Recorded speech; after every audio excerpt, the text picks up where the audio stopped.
Buenas noches, queridos amigos. Vamos a continuar repasando las bienaventuranzas. Hoy nos vamos a centrar en la que dice: bienaventurados los mansos, porque ellos heredarán la tierra. Vamos a ver a qué mansedumbre se refiere Jesús, qué herencia es esta, qué tierra es a la que él se refiere. Porque cuando nosotros pensamos en mansedumbre, normalmente se nos viene a la cabeza la imagen de una persona un poco pusilánime, alguien con poco carácter, con poca fuerza, excesivamente dócil quizá, ¿no? Pero la mansedumbre, especialmente en la Biblia, tiene un sentido muy diferente, y además es un valor que hay que buscar, que hay que obtener. Es uno de los 12 frutos del Espíritu Santo, y dice el Catecismo que los frutos del Espíritu Santo son un anticipo de la gloria eterna. O sea que cuidado, porque parece que la mansedumbre no solamente puede ser una cosa muy diferente de la que nosotros en principio asociamos, sino que además puede ser un valor que nos alcanza la eternidad ya en esta vida. Y además es que no es solo la religión cristiana la que ve las cosas de este modo. Todas las religiones que yo conozco invitan a las personas a ser mansas. De hecho, las religiones están ahí, en algunos casos, para conseguir la docilidad y la mansedumbre en las personas. La nuestra no. La nuestra es una religión que tiene sentido si uno la entiende como una manera de poner a Dios en el mundo, ¿no? El cristianismo surgió para eso, para poner a Dios en el mundo. Ya lo hemos dicho otras veces. Pero hay filosofías de vida, como el budismo y tal, que se consideran así, pues una religión también, que se centran en la paz del espíritu y en la mansedumbre. La mansedumbre está relacionada con la humildad, que es un valor que Jesús también puso ahí sobre la mesa, y con la paz interior, ¿no? Porque además nos predispone a aceptar la voluntad de Dios.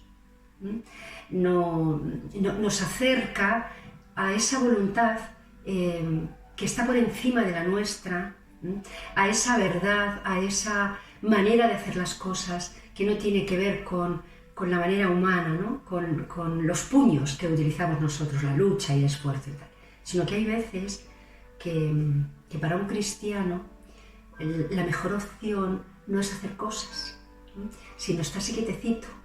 No siempre. Dios no va a hacer por nosotros aquello que nosotros podemos hacer, pero es verdad que hay caminos que no debemos recorrer. Cuando una persona nos provoca con violencia, con agresividad, con falta de respeto, nuestra responsabilidad no está entrar por ahí, ¿no? Sino dejárselo a Dios. Nosotros, si entramos ahí, estaremos pecando, porque estaremos transgrediendo la ley de Dios, los mandamientos, lo que Dios nos ha pedido que hagamos.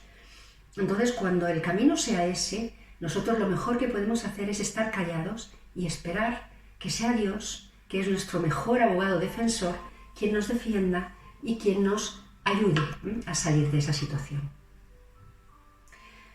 Por tanto, para los cristianos, la mansedumbre no tiene nada que ver ni con la cobardía ni con la debilidad. Al contrario, tiene que ver con la seguridad de uno mismo, con la capacidad para controlar los impulsos más elementales del ser humano, ¿no? Como la violencia. Y además pone de manifiesto que el manso es una persona segura de sí misma, porque no entra en la provocación, no entra en el juego, en la red que le tiende el mal, ¿no? Sino que se queda tranquilo, se defiende con las armas de la mansedumbre, de la docilidad, hasta donde pueda llegar, y donde él no puede llegar, se queda tranquilito esperando que le defienda Dios. Hay dos figuras en la Biblia especialmente relacionadas con la mansedumbre. Una pertenece al Antiguo Testamento, que es Moisés, y otra pertenece al Nuevo, que es Jesús, claro. Moisés es además considerado el precursor de Jesucristo, como una especie de anticipo, porque Jesús es el libertador de la humanidad y Moisés fue el libertador del pueblo hebreo. Ya sabéis, ¿no?, cómo ocurrió todo aquello. Sabéis que el pueblo hebreo hacía tiempo que estaba sometido a la tiranía y a la esclavitud de los egipcios, del faraón, de los faraones, los diferentes, y que, bueno, pues los tenían allí como esclavos, como mano de obra más que barata, los tenían totalmente sometidos, no les permitían tener hijos varones, porque eso suponía una amenaza para ellos, bueno, pues estaban allí trabajando mucho, comiendo poco y recibiendo muchos golpes y mucho castigo y llevando una vida de mucho sometimiento y mucha dureza. Y entonces el Señor le pide a Moisés que saque a su pueblo de allí. Ya sabéis que además Moisés había sido criado por la hija de un faraón, y entonces había estado relacionado muy estrechamente con la familia real, ¿no?, podríamos decir, y había tenido mucho cariño y mucha amistad con el faraón y con sus hijos, y con la que le crió como su madre.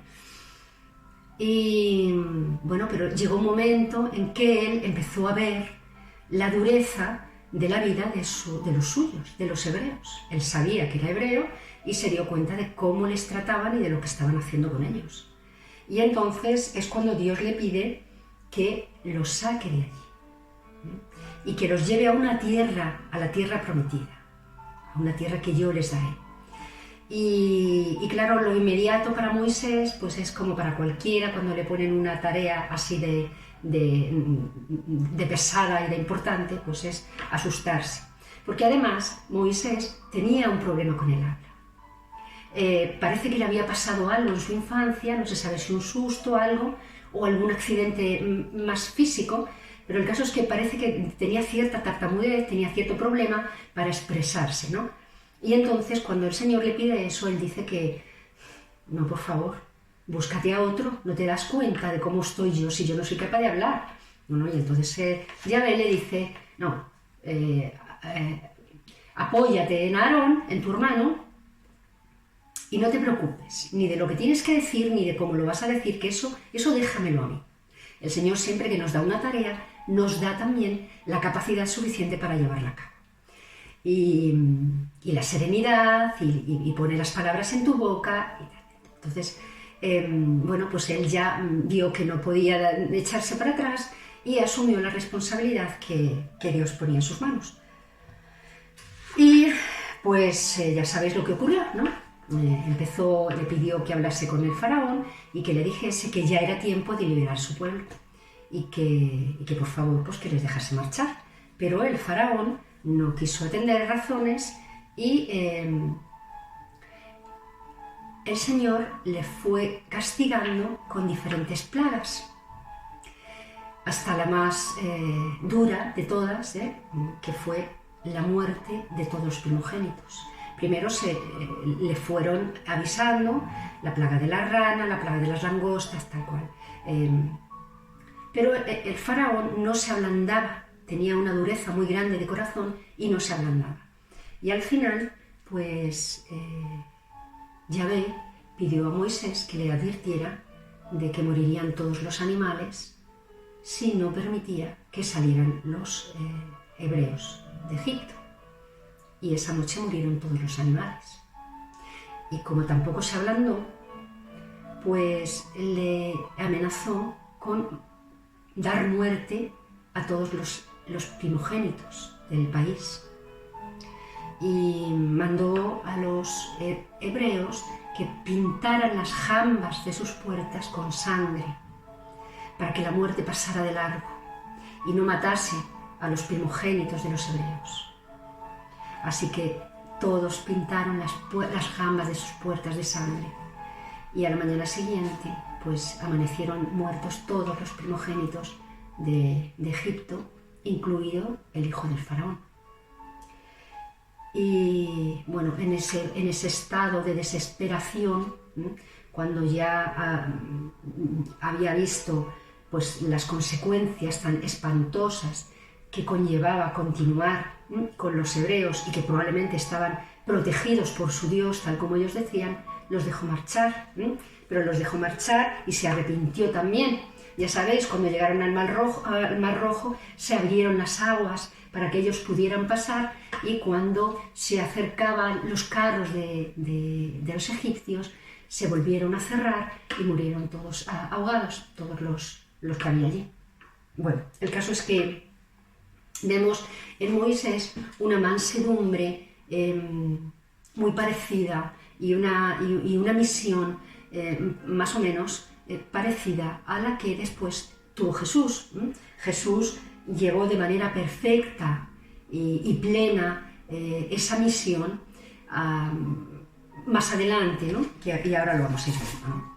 Los dos tuvieron que hacer renuncias personales importantísimas para someterse a la voluntad de Dios, ¿no? y asumir la tremenda responsabilidad que suponía la liberación de su pueblo. Primero la liberación de los hebreos y después Jesús la liberación de toda la humanidad, nada menos.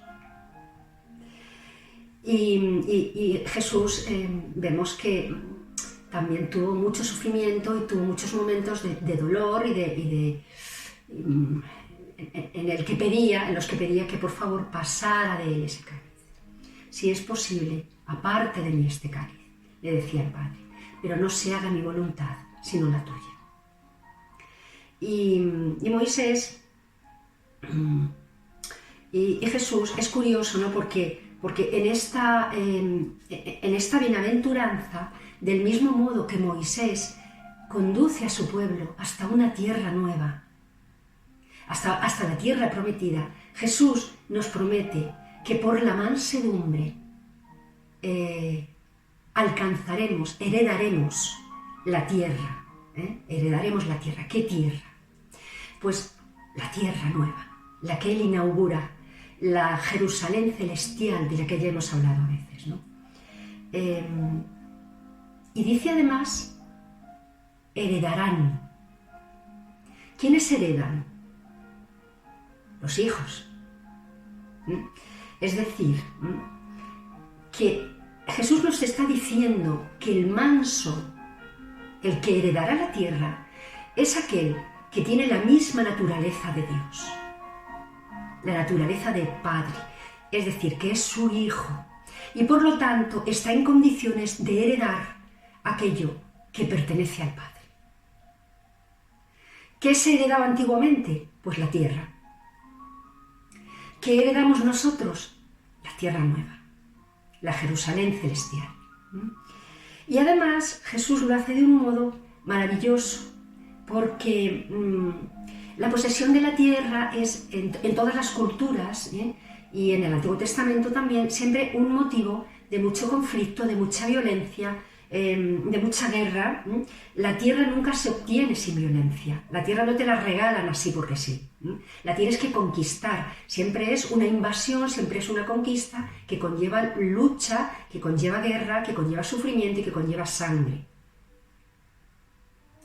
Pero Jesús inaugura un tiempo nuevo, una vida nueva más acorde a la naturaleza de Dios, compasiva y misericordiosa, y entonces nos dice que no será la guerra ni la violencia lo que nos acerquen, lo que nos hagan heredar la tierra prometida, que será la mansedumbre. Que la tierra prometida la alcanza Él para nosotros, con su entrega, que ya no hace falta más sangre ni más primogenitura que la suya, que ya se entrega a Él voluntariamente, entrega su vida. Y lo dice el Evangelio de San Juan, y es impresionante, ¿no? Porque dice, la vida, mi vida, no me la quitáis, la entrego yo voluntariamente.